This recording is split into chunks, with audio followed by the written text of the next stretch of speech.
once it's done, and you have to. We're live. Oops. Kindly, if you're not a panelist, switch off your microphone and your camera.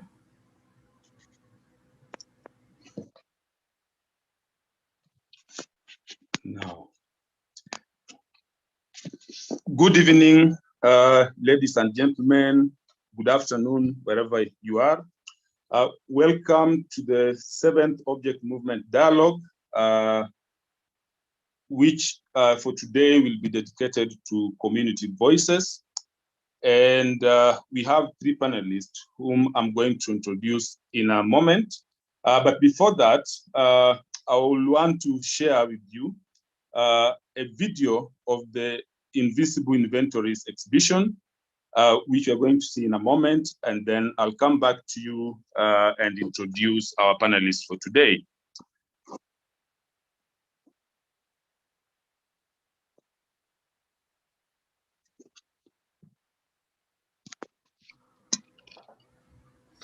I suggest maybe we give people time to stream in, maybe just 5 more minutes for people to stream in, then we can start.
Hi, Juma. I think we have a quorum now. We can start.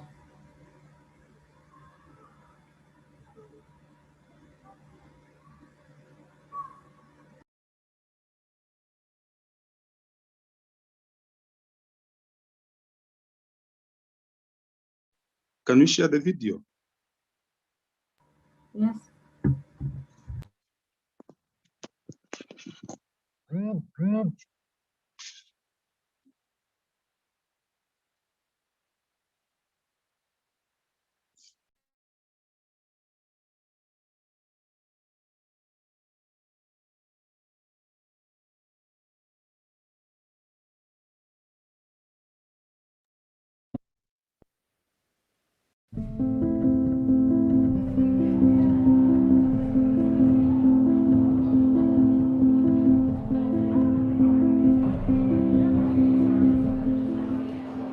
Can you share the video? Has been about database of Kenyan objects in foreign museums, specifically museums in Europe and North America. Those are the ones we have covered so far. And the significance is just to understand the kind of objects people are interested in from this country and the stories those objects can tell. I don't think it is all objects that are of particular interest, especially in conversations about decolonization. It is objects that should be home but aren't. It is objects that are precious. It is objects that are rare. It is objects that are taken under specific violent duress, such as spoils of war. It is objects that have very deep significance to the people. It is items, and it's difficult to call them items, like human remains, you know. Yeah, when we started IIP, I was pretty much in favor of restitution now, and I still am. But what has changed is the way I see these objects in Germany now. I would not say anymore that they need to go necessarily home, because it's also the way we look at these objects changes, so they become evidence. Repatriation will be a very straightforward thing, bringing back the objects, and that's it. Take it back to the community of origin. Then the community takes care of it, or decides where they want the object to be stored or displayed. The thing about absence is that you can feel it, you can see the corners and the boundaries of it, but you don't know what the absence is. And I've come to see that these objects are narratives. For instance, one of the objects that I've really been thinking about are the smoking pipes that were used by women. There's a whole narrative there about like what women do with leisure, and this idea that women used to smoke tobacco for leisure. That doesn't happen in Kenya now, and women who smoke in Kenya now are seen to be promiscuous, worldly. There's all these like euphemistic terms for free. There are so many things I don't know that even I would ask my parents, and since my mom was like brought up in Nairobi, there's so many things she also doesn't know. But it's not, I don't think it's her fault. These things weren't present, and by the time she was like old enough to know these things, or even at a young age, we were already very colonized. Many of these things are already taken away. So for them to be back here, it would be able to even give us pride as a Kikuyu or as a Luo, like, you know, this is my culture, this is what I know, this is where I belong, this is what we used to do. Yeah.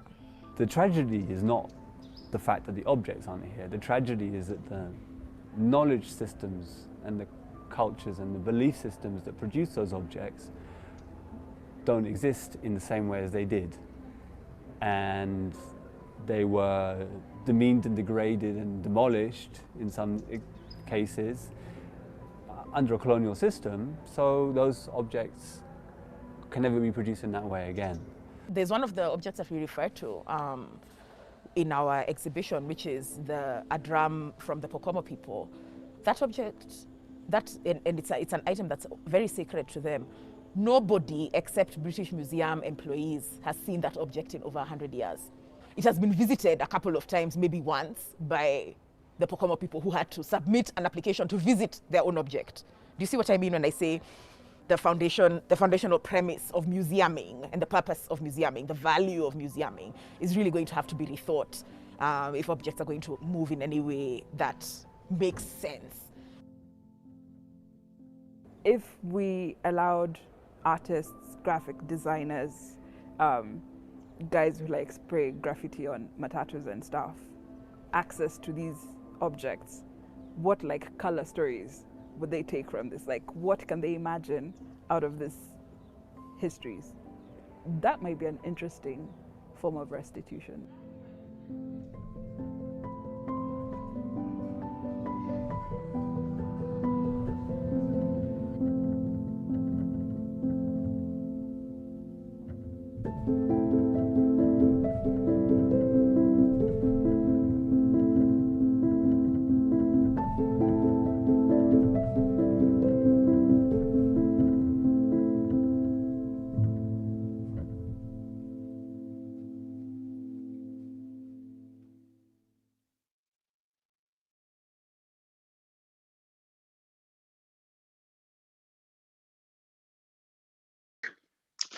Welcome back, everyone.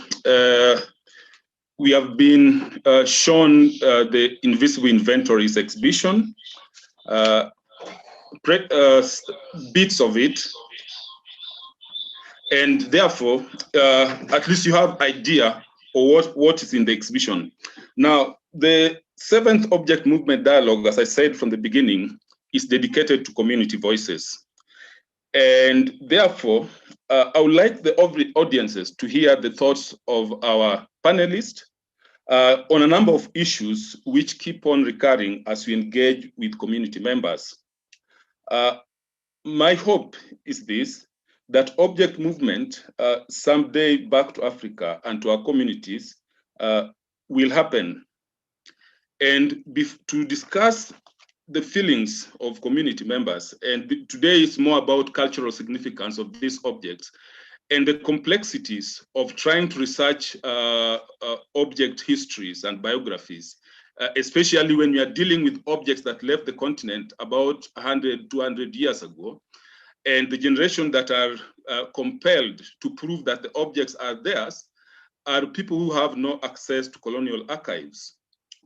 So to help guide this conversation today, I have 3 panelists whom I'm going to introduce in a while.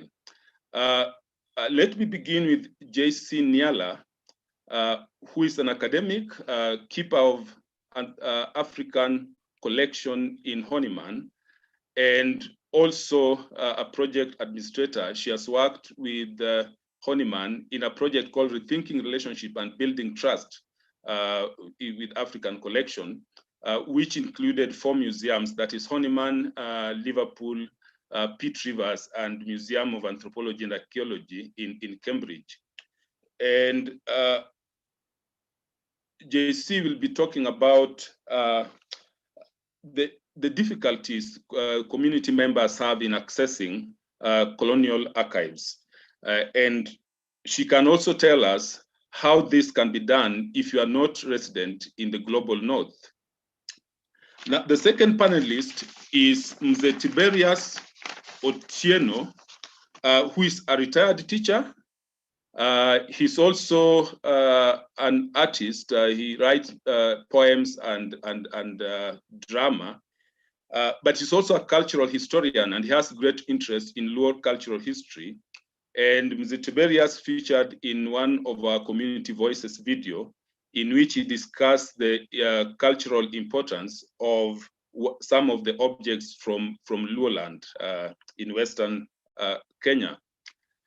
The third panelist is Mr. Charles Leshore, who is the director of Maa Cultures Museum, and is very passionate about the topic of today, because as a member of the Maa community, they have legitimate claims to some of the objects which are currently in Germany. So he'll tell us more about that during his presentation. So to begin, this is what I'm going to say, that colonial era brought with it gross violations of human rights in our lands. As we all know, Africa has been lectured on this subject of transparency, accountability, respect for human rights, and corruption. So we have always been on the receiving end. But when you look at the manner in which the colonial administration was run, and which resulted in the loss of these objects, whether they are the natural history collection, human remains, cultural objects, it is clear that one of those areas that we get lectured on was grossly violated. As museum professionals, I have my voice on this, but I equally take cognizance of the fact that even though museums, both here and abroad, may be custodians of objects and this natural history collection, they are not producers of the heritage. Therefore, the communities whose artistic production we keep should be given bigger voices to articulate their own positions in the conversations about absent objects, and also at the same time demand for their return. Now, to begin us off, I have a question for JC. Now, when communities request for their objects from institutions in the global north, the burden of proof is always upon the claimants. Now, you have been engaged in provenance research for some time now, and you know how difficult it is to access information. In your view, now, how difficult is this task for community members who do not have access to the colonial archive? Thank you for the warm welcome, and thank you for your question, Juma. And so I will start off by saying that in my day-to-day life, I wear two hats.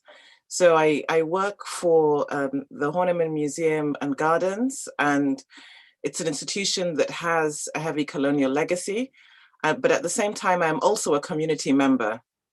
So this has meant that my approach has always been one about access and what I can do to help and improve the access that community members should have to their material cultural heritage.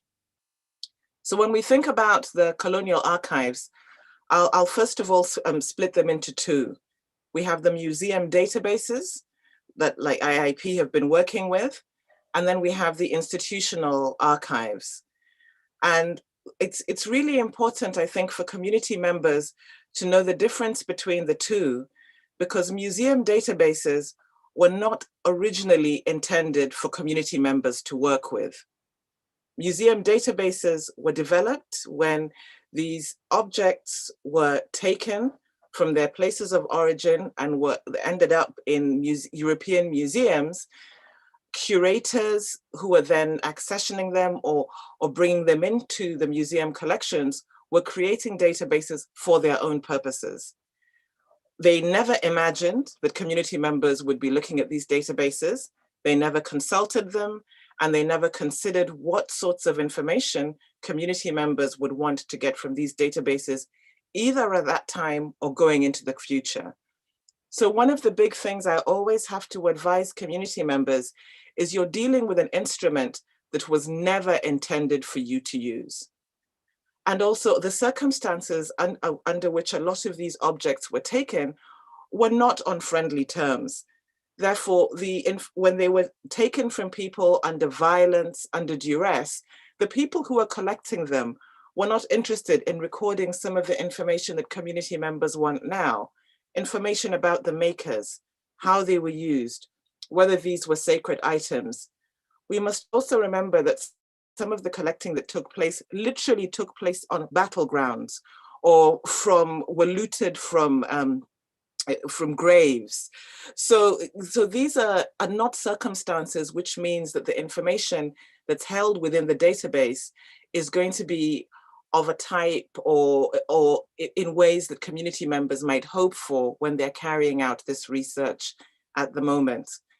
So that's the first thing. Then the second thing with the database is the context in which these artifacts and objects were seen and the people who they were collected from. As we know, a lot of the context when we're talking about 100 years ago was a highly racialized context where European peoples were seen as to be superior to African peoples. And so the language and the terminology that was used to describe both the people that the artifacts were taken from and the artifacts is diabolical. There's no way that that language should be made publicly available to community members without the context of it, because it's violent language, it's inappropriate language. A lot of the time it's false language as well. So these are some of the major challenges when we're thinking about the ways in which museum databases were set up, even before we get to the point of community members accessing them. So what happened from those original databases about 15 to 20 years ago? Many European museums spent hundreds of thousands, millions of euros and pounds digitizing their databases.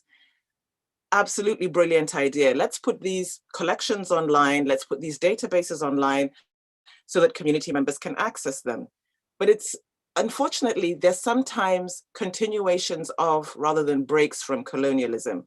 So yet again, instead of consulting with community members to find out, as we digitize these collections, what information would be useful to you? How should we digitize them? It was mainly European museum professionals deciding what they felt community members would want. So a lot of the digitized collections, at least we can see them online, but again, there's a lot of information that's missing. Often there might be one photograph, if you're lucky, taken from one direction. Whereas of course, for community members, they would want as many different angles of photography taken and so on. So that's when it comes to the databases. When it comes to the archives, the situation is a little bit different. Archives were created with research in mind. So when people are putting together museums, are putting together archives, very often they do keep a certain amount of records. Who were the people, if they, for example, brought objects from dealers, who were the dealers that they brought them from? They might keep records of how much they paid for things. But again, community members need to remember that those archives were also not intended for them. They were intended for future museum professionals. They were intended as a record for the museum. They were intended maybe for researchers, but again, from European institutions.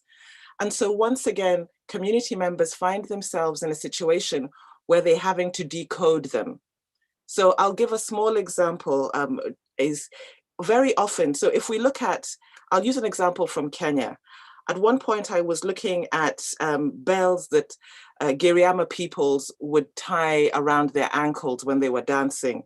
And many of you who are listening may know the story of Mekatilili Wamenza, who was a freedom fighter who successfully resisted the British colonial forces. If you read a colonial archive, it'll talk about Mekatilili as a mad woman. It'll talk about her as a difficult and stubborn woman. But if you think about it from the Giriama perspective, she was a heroine, she was a leader. So again, there's a lot of translation that needs to happen when you're working with these colonial era archives from a community member's perspective. Now, to pick on what you have just said, because we are in an era where communities are becoming more aware of the atrocities that were committed. And they're not just stopping at that. We have several community members claiming back their objects. And as we know, the burden of proof still rests on them. Yet some of the information, as you have rightfully said, is domiciled in colonial archives. Now, my second question to you, what support do you think should be given to community members by the withholding museums when it comes to the issue of repatriation? I think the very first thing is what has already been happening in terms of digitization, because many community members, for all of the reasons we know, will not be able to travel to where these objects are. So I think it's really behoves museums to make sure that the collections are digitized. I think going forwards, that digitization needs to happen in collaboration with community members. I think we should really, gone should be the days where it is an exercise that is purely carried out within the museum context. I think it very much has to be in collaboration. I think, you know, that is the first starting point, actually saying what information exists and what objects exist. This is why IIP's work was so important and continues to be so important. Many community members don't even know these objects are there. So that's the support that museums can give. I think museums can also find ways to be able to, if community members need access, for example, to the internet or that sort of thing, finding ways to support community members' research for them to be able to find out more about these collections. So that's one aspect, is the access to actually knowing what they are, sharing everything that they have in terms of what's in the archives with the community members, and making all of that information public and available to them. But there's more than that. As I said, there's quite a lot of museum practice and terminology that is not common knowledge to anybody. And so museums, even when they open up, they need to be able to make their processes transparent and also describe what it is they mean. I'll give you a simple example. In museum databases, you might see the word place, but what does place mean? Does it mean the place it was made? Does it mean the place it was collected? Does it mean the place that it originally comes from? So these are some of the things that museums have to do to truly make the collections accessible, is provide training, I believe, for community members to understand their systems and processes. And alongside that is policies in terms of like repatriation and restitution policies. I think it's very important for museums to hold hands with community members to explain, this is what our systems are, these are what the policies are, and this is what you need to understand in order for you to be able to do what you would like to do. That's it's a good point coming from you as a community member, but also as a researcher, so that we know how to exist in the two worlds, and also for community members who are joining us today, they then start getting ideas around how to approach the entire thing about looking for the objects that are out there in the diaspora. Now, I'll come back to you in a little while after I have to some question for Charles Leshore, pardon me. And Charles, you recently wrote a letter to IIP with details about specific spear that was used during the colonial era, which, according to you, is currently in one of the German museums. Now, how important is this spear to the Maa community? Thank you, Juma. Are you getting me? Yeah, you are. I'm getting you, Charles. Thank you, Juma, for that question. And thank you for the people who planned for this dialogue. I'm now able to see Anisha, Sheila, the team that was, and Juma. We have never met, but we've been talking. So this is a very good question in terms of the collections, and particularly those particular artifacts that are not even known exist. What the communities know is that, yes, some circumstances took place during the colonial time. Some of the artifacts were taken away, and these have huge implications to their practices, intangible cultural heritage.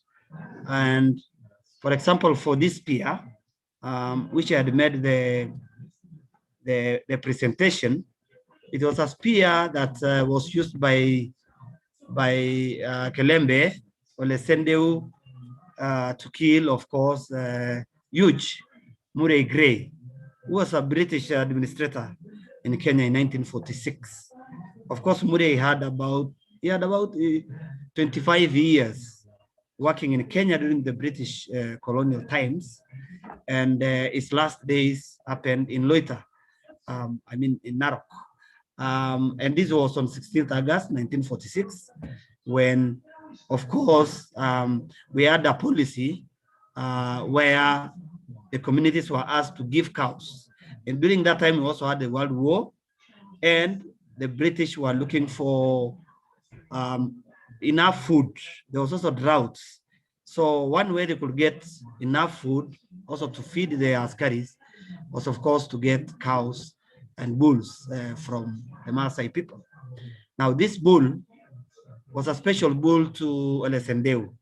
It was a special one. First of all, this bull was raised at a very young age because the mother died immediately after birth. And when they take care of that bull from childhood all the way to become a big bull, then they have that attachment, they have that cultural connection. So this was one of the bull in the 9 cows that were picked by Huge. Actually, when they went to get the cows, from the first village, they got about 19 cows. For the second village of Olesendeu, he selected 9. Actually, Huge was able to select the biggest bulls and then pay the Maasai. And this was not discussed as to how much it should cost. Why should you pick one that I don't want you to take? it was very, very significant. It was a special bull that could demonstrate the braveness of this Loibon. The Loibons, of course, live in Loita, and they have certain characteristics in terms of prophesying, stopping wars, encouraging peace. They also do blessings. Yeah, one of their tools is this. This one I just got last weekend, and it was used by an old man back in 1946. Now he gave it to his son. These are the edges of the Maasai. And therefore, Lesendeu was so annoyed, he had a lot of tempers, and again he was in the bush. Maasais go for cleansing their bodies from August. The first period is April to June, and then August to December. Now, these social spaces is where they kill cows, they drink soup, they take a lot of medicine, they clean themselves. If any of them had STIs, they'll be cleared. By November when they come back, and I have a story of that village along Magadi on the border of Kenya and Tanzania, where all the women became pregnant. Yeah, because all of them actually are pregnant by their healthy men who came from the bush. So Ole Senteu was in the bush when he was recalled, that the Mzungu, Bwana Kubwa, they call it Bwana Kubwa, has taken his favorite bull. And he went there, he asked, of course, it was a big pen where all the cows were kept. And there was this Mnanda where the DC huge could stand. And he said, I want that bull. Olesendo said, no, this bull has a special meaning to me. I have a special connection to this bull. Please, take any other cows, but leave this bull. But Bwana said, apana. So the adrenaline, he has been taking a lot of herbal medicines that stimulate adrenaline in the body. And that's where now they even want to kill lions. Of course, now they don't kill lions, they conserve them, yeah, in their conservancies. And he took his spear, which has never been used to kill anybody, and hit it on Huge. Of course, Huge died there. And the British had to mobilize the other armies, and the Maasais and his two cousins had to hand over this Maasai man to the government. He was taken for trial. Yeah, there were many excuses why he killed him. He said they had one of the theories was he had epilepsy. So somehow he didn't know how he killed him. Two, he was full of temper, that the whole world became dark. And therefore, when he did that, he was completely out of his mind. And later on, they went for trial.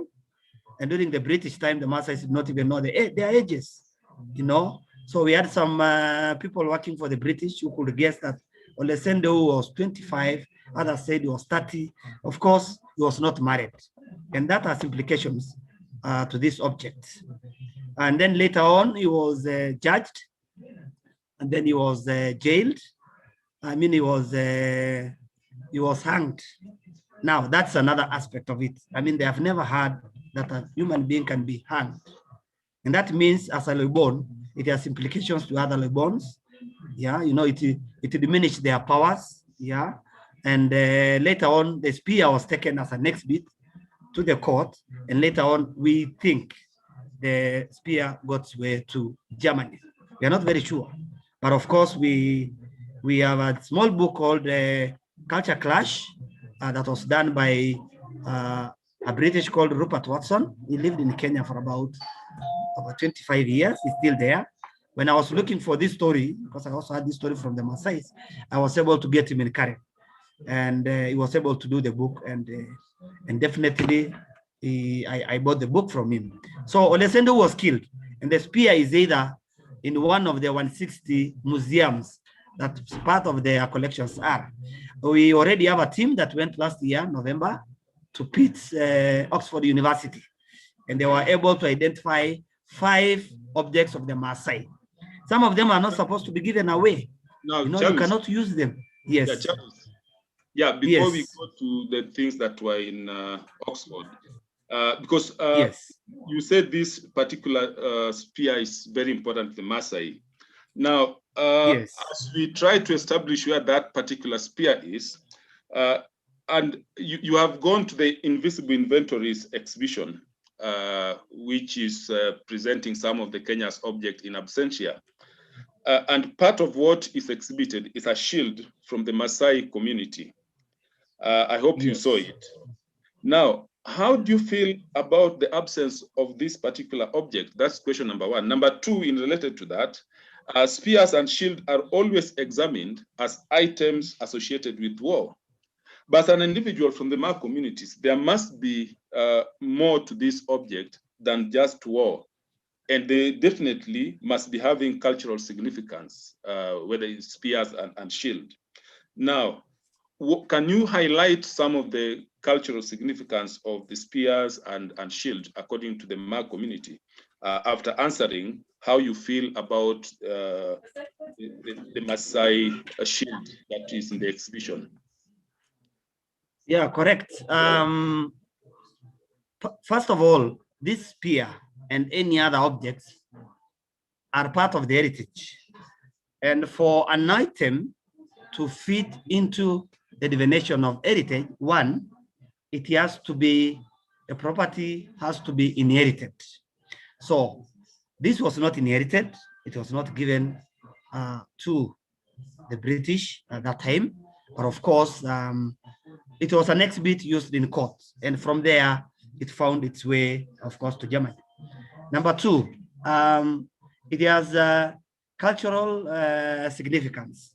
And one of it is that it is an historical, it is a cultural object. Now, one, it's used for beauty. Two, it's not just for war. The Maasai will use it for war when they could fight the lions, when they were defending their cows. But again, when you look at these particular objects or the spear, then you'll find them in the homes, that when you arrive and you'll be directed to sleep in the house of your age set, then because you cannot go inside with a spear because of the injuries and safety, then it has to be put outside the house. It has a cultural significance that today we have a visitor, and not necessarily when people say that when they see a spear, then a Maasai goes to enjoy and have leisure with this wife. No, it is the age set, meaning you can only sleep in the house of your age set, and there's a bedroom, of course, for that. Three, of course, this is how they pass their information. For the Maasai, they pass information from one generation to another. And the spear is also used as a tool to pass that particular information. Like, for example, if an old man is almost dying, he will be able to pass his spear to his son of choice so that he can continue his work. And this is what we call belonging and identity, and not necessarily the war. So of course, again, it's performing arts. When this spear was made by the blacksmith, this is a section of the Maasai. I mean, it shows their craftsmanship, their intellectual, their capacity to make shields, yeah? So craftsmanship come in very well. And then finally, knowledge, the knowledge and practices.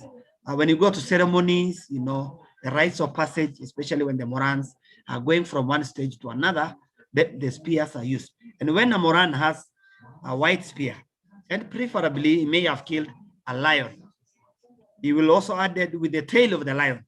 So he's a great, great, great person. So that is the significance, the cultural and the significance of these particular artifacts and this particular shield among the Maasai of Kenya and Tanzania. Thank you, Charles. It's good that you have highlighted the intangible cultural heritage element of these objects and the identity being part of the community identity. So, because whenever we look at spears and shield, they'll always be in Western museums. And I think that's some of the problematic terminologies Jesse was talking about, is that they're always classified as weapons. So no one thinks of them as having as part of a cultural identity, neither do they think of them as special instruments in rites of passage and therefore integral to people's well-being and identity and how they feel about themselves. Now, talking about identities and cultural significance of objects, I'll now direct my question to Mzee Tiberious Otieno, because there are two objects we have talked about when we are preparing the community voices video, which is now shown in the exhibition. Now, there is a Luo headdress, which according to museum databases is classified as a chief's headdress. Now, secondly, there is a smoking pipe. And I think in the video that we previewed, there's also mention of that and how people's perception about women who smoke have changed.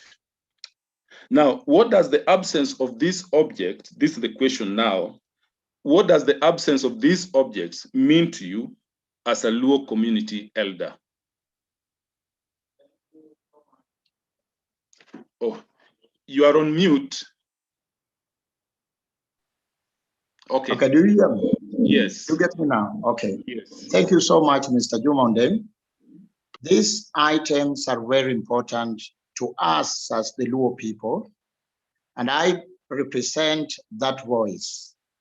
Now, firstly, I want to say that the headgear was not only for the chiefs. The first thing I want to say, they had social functions during celebrations.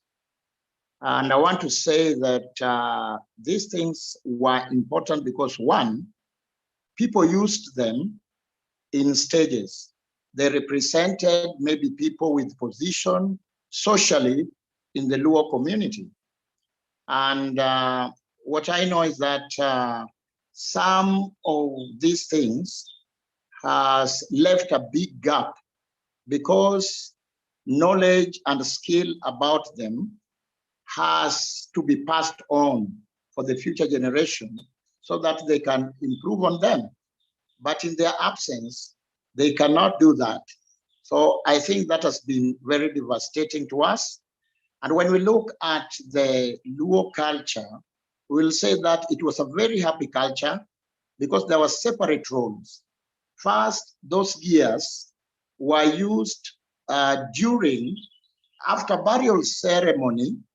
The people went to a ceremony called Teroburu, and they would have them on and lead, and Teroburu was actually meant to chase bad luck or something of that kind.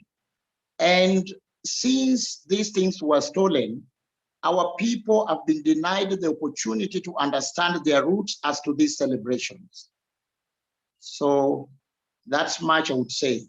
But also when we talk about chief, the idea of chief is a very recent thing that came with the colonial masters. During our times, of course, the elders controlled, but they controlled with consent of the people, talking and agreeing about what they should do. So I think taking these items away, these artifacts, was a very big blow to the community because our knowledge, our social knowledge and cultural knowledge, cultural philosophy, thought systems were inherent in our things. And I also want to say that these things really help us to identify the kind of materials which were locally available in the environment during those times. But more importantly, when we talk about cultural evolution, if we take into account these aspects of our people in the past, this can inform how we can transform them or improve them in the process of acculturation so that we can improve them and make good use of them. So I think we really need these objects to be with us, the artifacts and the facts which were taken away from us. Another thing, I think that these things would form a very good part of cultural education because one, they would also encourage archaeological finding out so that we can find out what we have lost really. What have we lost This can help even excavation, so that more things can be excavated, and then we can improve on what we have. For example, the cottage industry that the government emphasizes so much, that in terms of industrialization, in a new era of economic advancement and development, which would improve the lives of people, must begin from cottage industry, so that we understand how did we work with the ceramics to make some of the dishes which are there. But pertaining to headgear, the materials with which the headgears were made, some of them are not traceable now. Some of the animals used then are not there. So we can find out why these animals are no longer there. Perhaps their enemies increased, or their food depleted, or their habitats were destroyed, or the ecosystem. So there has been a problem with biodiversity. So we have to investigate such things. So this would form an educational area, which is very important to us. Thank you. It's apparently clear that then objects and their absence is not only impacting on our day-to-day lives now, but has wider cultural and environmental implication for us. And so we should be engaged in this process of trying to bring them back so that they can refreshen our memories. We can try and do rethinking and go back to the aborted technological advancement that was embodied in these objects. Now, I think you, in a way, you have kind of exhausted the question, because I wanted to understand your position on, because there's always the thing that we want these objects back. Now, but there's also the other question of where should they go back? When they come back here, where should these objects go? Because there are those who say, okay, let us take the objects to the National Museums of Kenya. Other community members say, no, let us take them to community centers. What are your thoughts on this? Where should the objects go? Should they come back? Thank you very much, Mr. Juma. The most important thing is that when you take people's properties without their consent, and the time comes that they should be returned, the best place to take them back is where they were found, because they were taken without permission, and their absence has caused a big gap.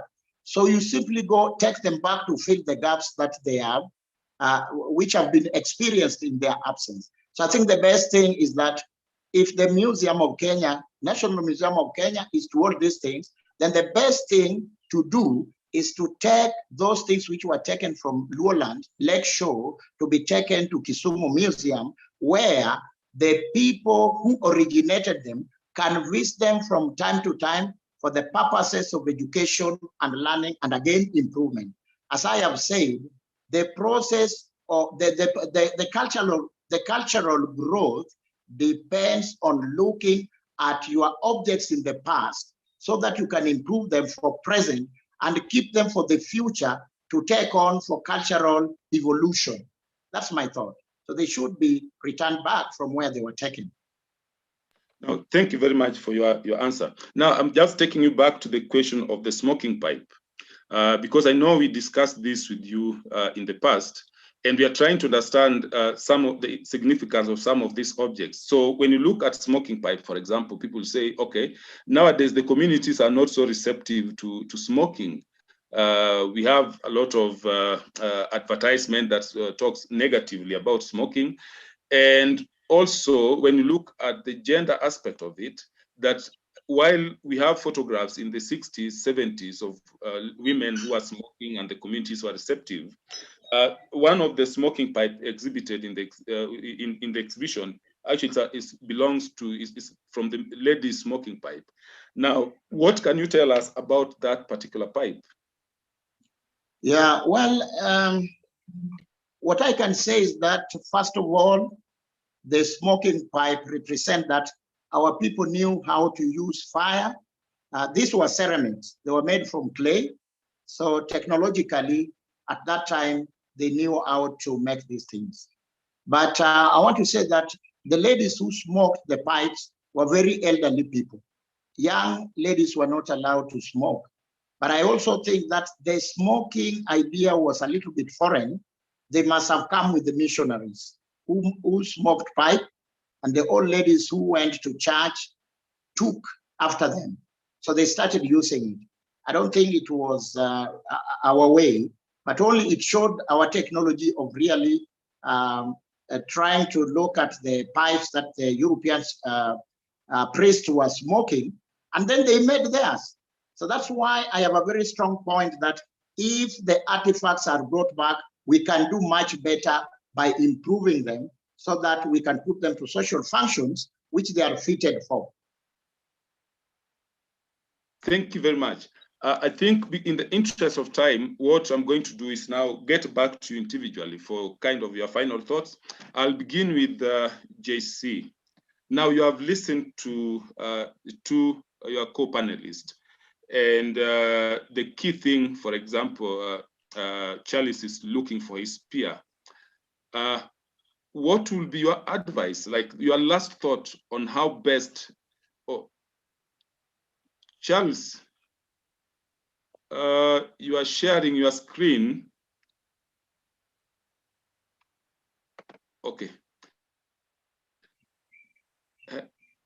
I hope Charles will stop sharing his screen at some point. Now, JC, what will be your advice to both Mzee Tiberias and Charles and other community members who are watching on how best they can access these archives that will then aid their quest for objects to return?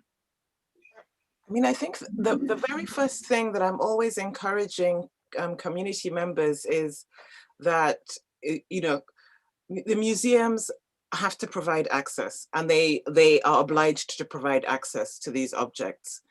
So I would really encourage community members to, you know, go online, get the email addresses of the curators, email them, say, you know, enter into, you know, like we are, enter into a dialogue about the objects. There's a project that might be of use for people to know about from Goldsmiths University in the UK. And what they're currently doing is they're pulling together all of the repatriation and restitution policies from museums in the UK that have ethnographic collections. So they've worked with 47 museums so far. And what they're going to make a glossary of all the terms, and they will have all of those policies there so people can find out which is the best way forward in terms of approaching museums. But I would really encourage people to you know, speak to the museums, get in touch with them. Many museums have ongoing projects that are on this, so it's a really good time to be getting in touch with them. But I would also encourage community members to work with diaspora community members. There's a lot of people in the diaspora. There are many different organizations that have been set up that are very interested in working on these. And I think it's about being able to collaborate, you know, across the seas for people to get together and engage the museums on this topic. So that would be my advice. But I would also say, look at also what is possible in the meanwhile. Repatriation processes can be very long and arduous. And so in the meanwhile, to explore matters of, say, digital repatriation, to make sure you have access to the photographs, to get as much information as you can that the museums hold, to ask the museums if they know of objects in other museums that are similar. There's another group, and I'll make sure that Juma has all this information so it can go on the IIP website, called the Museum Ethnographers Group. And the people who are members are from many different museums across the UK, because we often talk about museums, but we forget about the houses. There's a lot of historic houses that have collections, you know, from wealthy families that were involved in the colonial project, and they haven't, you know, many of them haven't put any of their information into databases or catalogs. But through organizations like the Museum Ethnographers Group, by getting in touch with museums, you know, you can get this information. But it does, you know, it requires patience and a certain amount of resilience. and also to be strong, because unfortunately there is a lot of violence in the process, which is not necessarily an easy one. But I really encourage people to go out and to engage with these databases and archives.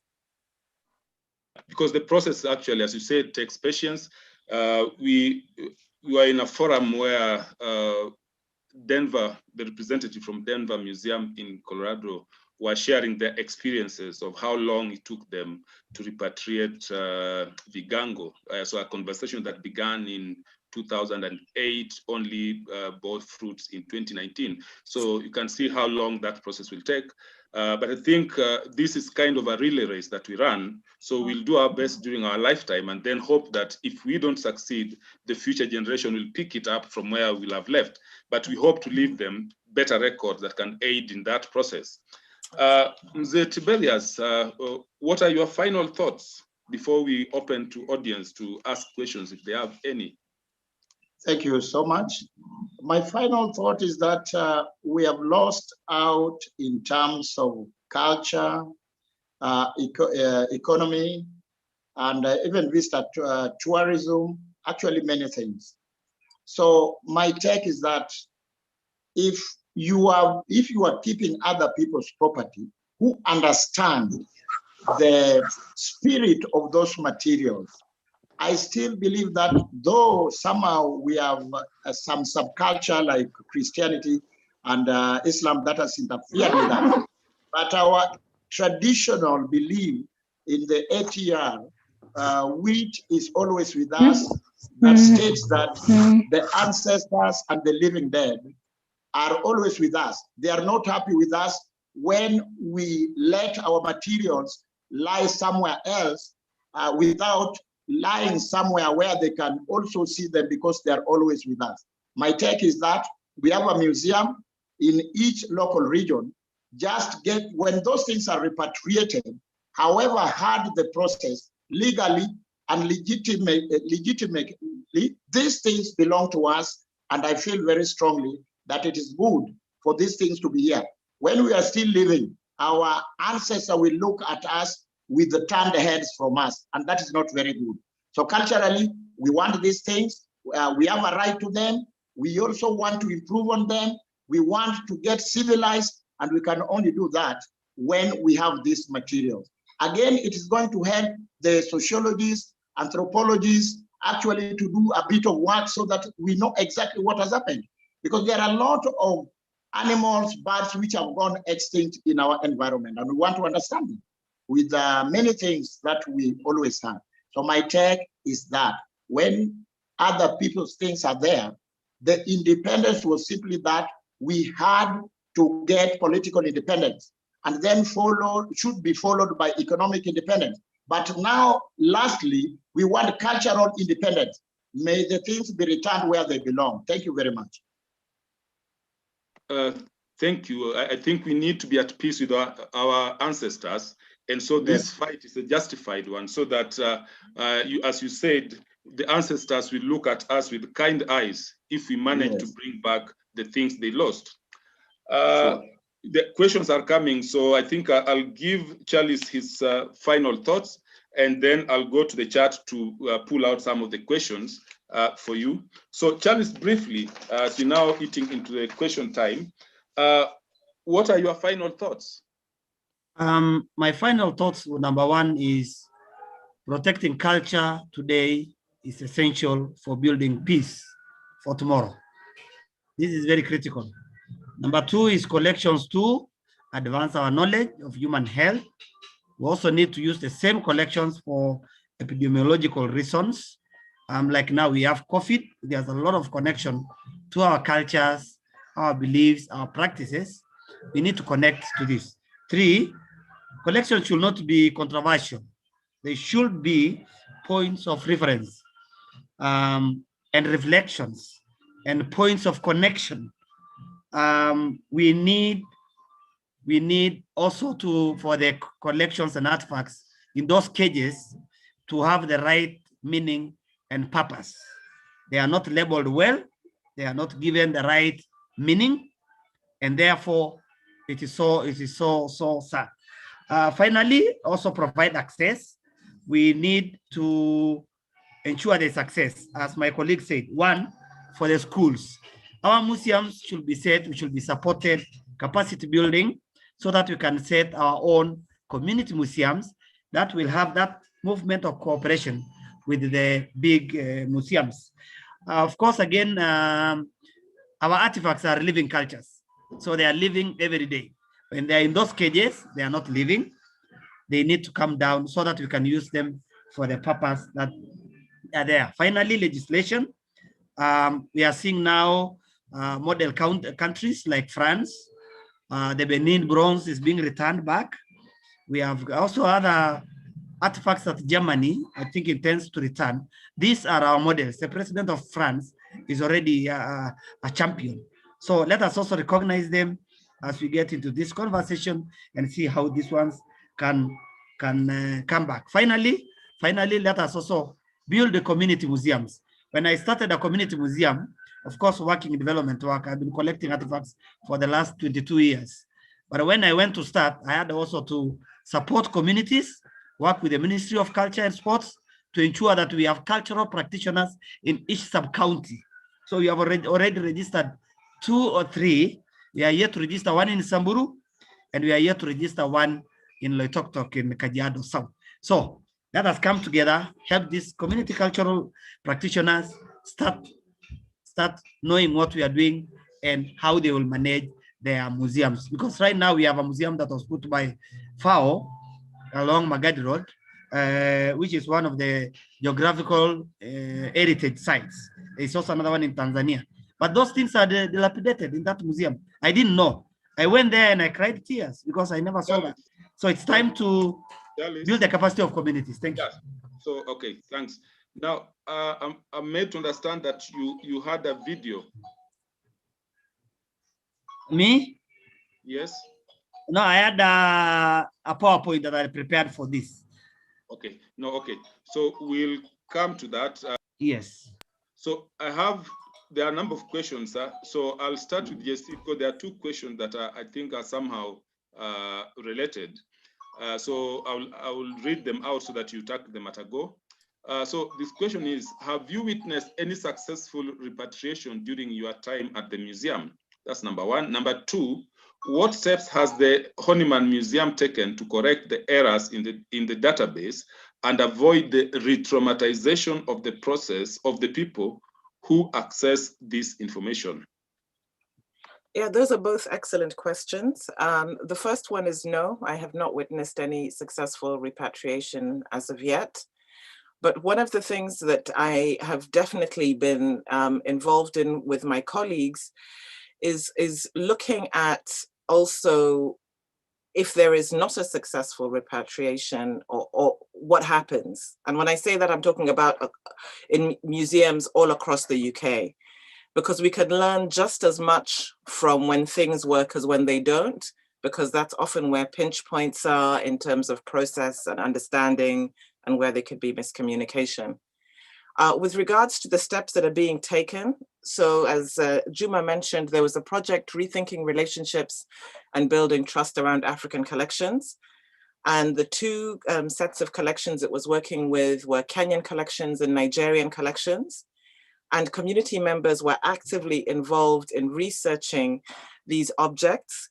And we're now in the process of updating the database with correct information. So we've been doing that.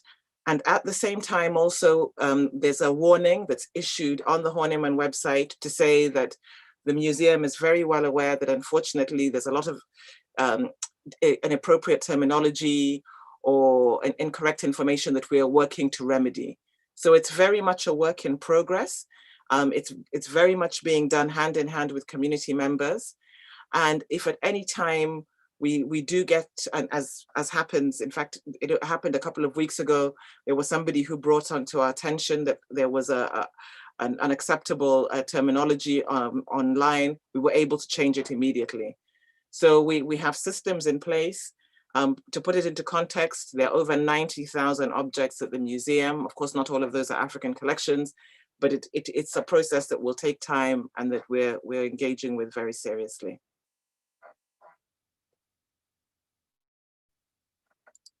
Thank you, Jesse, for your answers. I'll now turn my attention to Mzee Tiberious. The question to you is it possible to integrate all objects back into the community? For example, the vigangos cannot be erected back from where they were removed. So I think the question here is how possible is it for all these objects to be integrated back into community, if at all they were to return? You are on mute. Thank you very much. Are you getting me? Yes, you are audible now. Okay, thank you very much. I want to say that having had that sometimes it's very difficult to repatriate these materials, my take is that we should really find a Luo cultural maybe construction which should be put up so that these things can be, the artifacts can be taken back there and made easy. The access should be easy so that everybody can access them, so that they can give their views on these things. I also think that the history of these artifacts could be found in the original language, so that we may have somebody knowledgeable who can interpret what this means, but the history should be written in the Luo, because there are certain terms and concepts which do not translate well in English. And again, some of these artifacts or ecofacts actually had multi-purposes. They were used for different maybe different social occasions. Some was for celebration, some were for actually identifying the social classes of people. So my take is that we should find a place constructed where these things could be put there, and we can have resource people also explaining them. And then again, it can offer employment for the elderly people who can come there and explain these things in spirit and word. That's my take. Yeah, thank you, Mzee. Because reintegration of the objects back to community does not necessarily mean that the objects go back to their original uses. We recognize that time has moved, but communities, the question of how the communities use these objects should be left to the communities to decide on once the objects come back. JC, I'm coming back to you. There's a question again. The question, how it goes. I think databases are important, but I also find that they are very limited in what they can say. Through databases, one tends to classify the world too strictly, which doesn't do justice to the objects and their background. For example, you can't depict something like emotional value, or that objects can mean different things to different people at different times. Would you have an idea of what an appropriate flexible database would look like? I think that's, that's a wonderful comment. And as you can imagine, I spend a lot of time thinking about this. Now, if I was to say what my dream database would look like, I think, the first thing people would say is that it would be incredibly expensive. Because I would, first of all, I would want everything to be in 3D. And we do have quite a bit of this technology now. I think it's impossible, especially for cultural objects, to have them in a photograph just doesn't do justice. So for me, ideally, it would be in 3D. You can turn it around, but even then, I would want all the senses to be able to be activated so that you could even smell it. When I actually am in the museum stores working with the objects, I remember there was a shield I was working with, and it hadn't been opened for decades. And I took a deep breath and I smelled Laikipia. So I would want a database that would be 3D, that you could ideally even be able to smell the objects, that you could have a sensation of if you were touching them. But then for each of those objects to have an oral history attached to it. So an elder or somebody from that community could talk about exactly that. What does it mean to them? What's the historical context? But something as well, which I think would be incredibly powerful, because I have seen examples of this, would also be to have descendants of, colonial officers also talk about, for example, if say you had a grandson who has donated something to the museum, to talk about what does it feel like for your family to have an object that, one of your ancestors took in a particular circumstance or place. Because I think by bringing together all of these different perspectives, and then that database to maybe also have, people who are, historical experts, information coming from many different perspectives and angles. I think, to me, that would be the ideal database, but definitely engaging all of the senses, having the oral histories, and as much as possible, also putting it into a little bit of a different context in how we look at history. If I take, for example, the trading that happens on the Swahili coast, so many of those objects talk about a rich trading history that has nothing to do with Europe. So wouldn't it be amazing to have some of these objects talked about in their African context, but without having to necessarily think about, where do they fit into a European schema? It's about centering the African stories and the African perspectives. So that to me would be a wonderful database.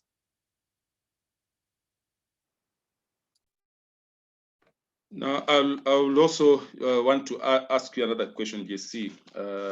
Now, in terms of accessing these databases, the language is always English. For example, for us, even the ones we have received from different kind of language setup, we end up translating them in English. We have Mzee Tiberious, we have Charles, we have ourselves. We are privileged enough to know this language.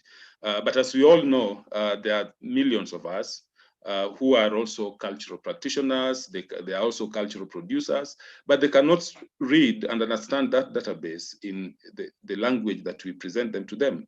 Now, what are your thoughts? What can we do to make this kind of information available to them in a way, in a language that they can understand and make sense and make use of it? I mean, that's a brilliant point. And also I'll go to the other side. So here's the, expensive 3D database, etc. But on the other side, one of the things that I think is so powerful is the use, for example, of WhatsApp video.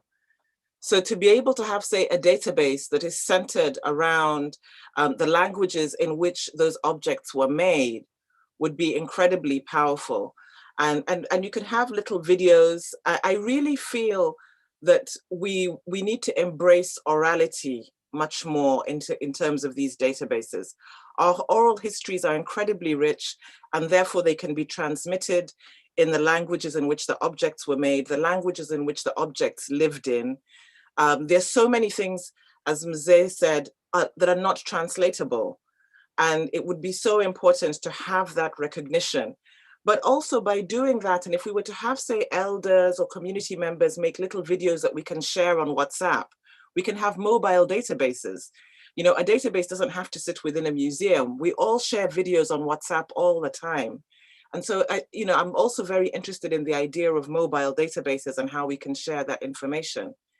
And again, thinking about language and language use, as we know from looking at these objects, you can find an object that has been assigned to a particular community, but actually it belongs to more than one community. And how wonderful to have one object in such a video with people in 5 or 6 different languages talking about the same object and what it means to them from their cultural context. Because I think also we know that we're living in times where, unfortunately, communities have been used in divisive ways. And somebody's from this community and therefore we can't get on. But I think that we can look at a huge gift that is within these objects is the way that we have been marrying, exchanging, and living with each other for centuries. And this can be brought out through these objects with mobile databases and information sharing through some technologies that we already have.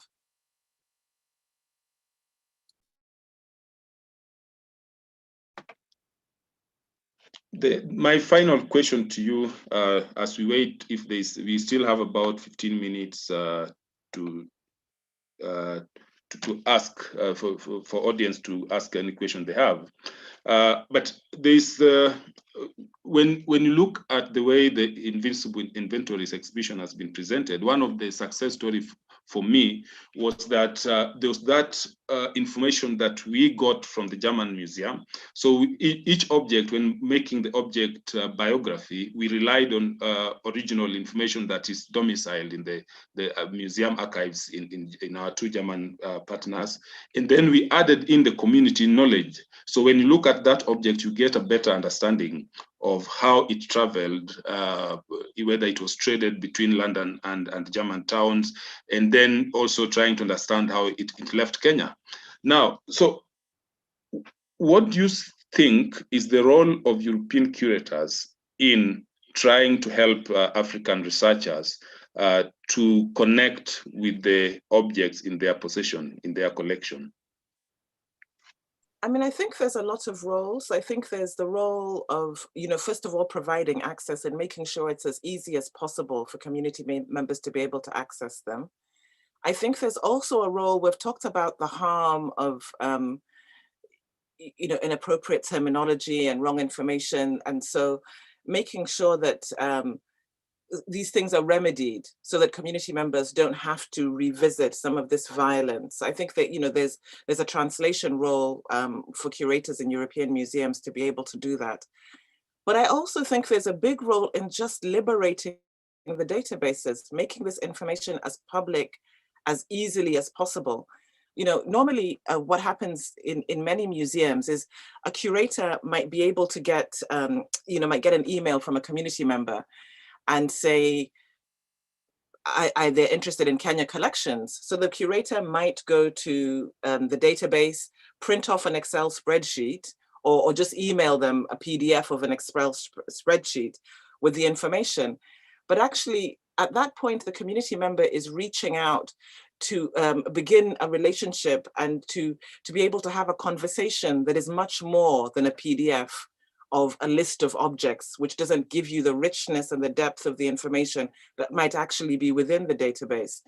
So I think, I think there's a lot there about relationship building. I think there's a lot there about, but there's also a lot there about care and expertise.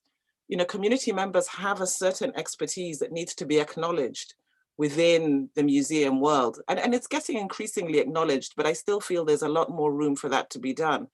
So if you have, for example, like we had a situation where there was a community member who was in the stores and realized that there were objects that were not being stored correctly, and she was therefore able to advise the people who look after the objects and say, hang on, this is not how these objects should be best cared for. And so these are some of the facilitatory processes where, curators can be key in terms of the way the objects are cared for and looked after. I think a kind of final question for you from Nikolaus. The Berlin Museums for Coins and Mints, or the Architecture Museum, made very good experiences with opening the databases to the wider audience. And in the anthropological collection, there are as well millions of objects which are simply don't know a lot, which we simply don't know a lot. Do you think this will be a way to open them as well? There's always an expert for something anywhere. I think, very, very much so. I think it's about, getting, first of all, making sure that the information is digitized so it's available online, but then also supporting community access and making sure, museums have done it. As you know, I've worked on projects where we've done it, seeing, okay, do these communities need support in terms of getting, internet, whether it's getting bundles so they can get online to see what's going on.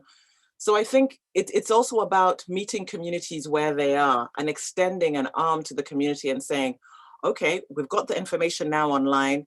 How do we then also help you to be able to access the information that's online as well? So there's a lot, definitely. I feel it's, for these databases to be opened up and opened up in a way that makes sense for community members, then there's a huge amount of benefit. But also liberating them. I mean, one of the things I love about the title of this series is Object Movement Dialogues. The databases should also be on the move. This information needs to be on the move. It's when it becomes static, as we have heard, Charlie say, when it's caged is when things die. But if we can keep the information moving, if we can keep things moving, that's when not only does it enrich the communities of origin, but it also, all of the curators who work in these processes say that their professional practice is also deepened and they learn a lot from the process. Thank you very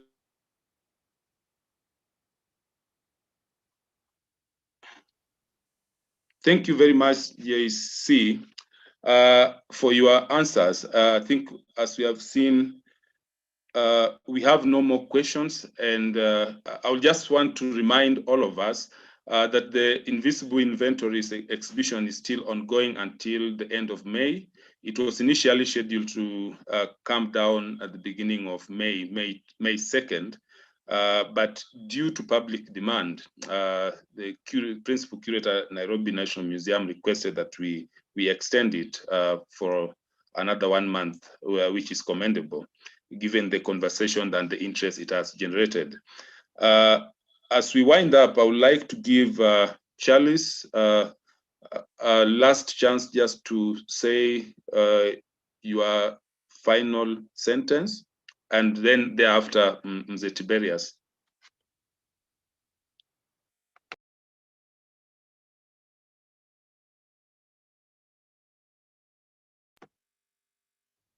Mzee Tiberious, you can go first as we try to connect with Charles.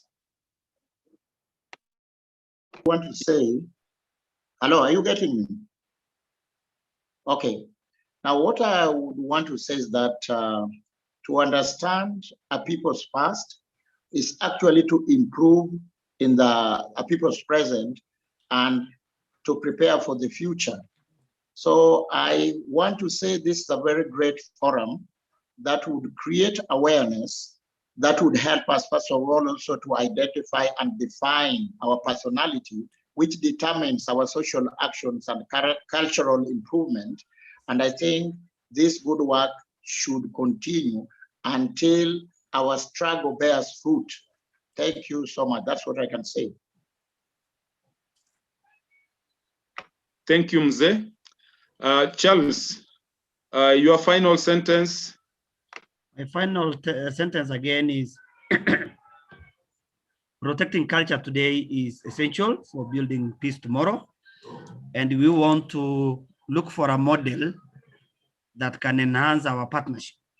If the National Museum plays the role of technical knowledge, access to experts, then the civil society and community groups and cultural practitioners down there are able to start looking at their heritage and how they should start putting a lot of effort now to safeguard their heritage and culture. And this is possible. Thank you. Thank you, Charles. Ladies and gentlemen, we have come to the end of this conversation. It has been a pleasure hosting you and also listening to our three presenters. And we hope that this conversation is going to continue in one way or another in small towns, in our villages, in our homes, so that we have as many voices as possible added to the conversation. As we come to an end, mine is to thank you for your time, the time you have created to be with us. And to our three panelists, I say asante sana, and may God bless you. As we wind up, I will also want to request everyone who is on Zoom to stay behind so that we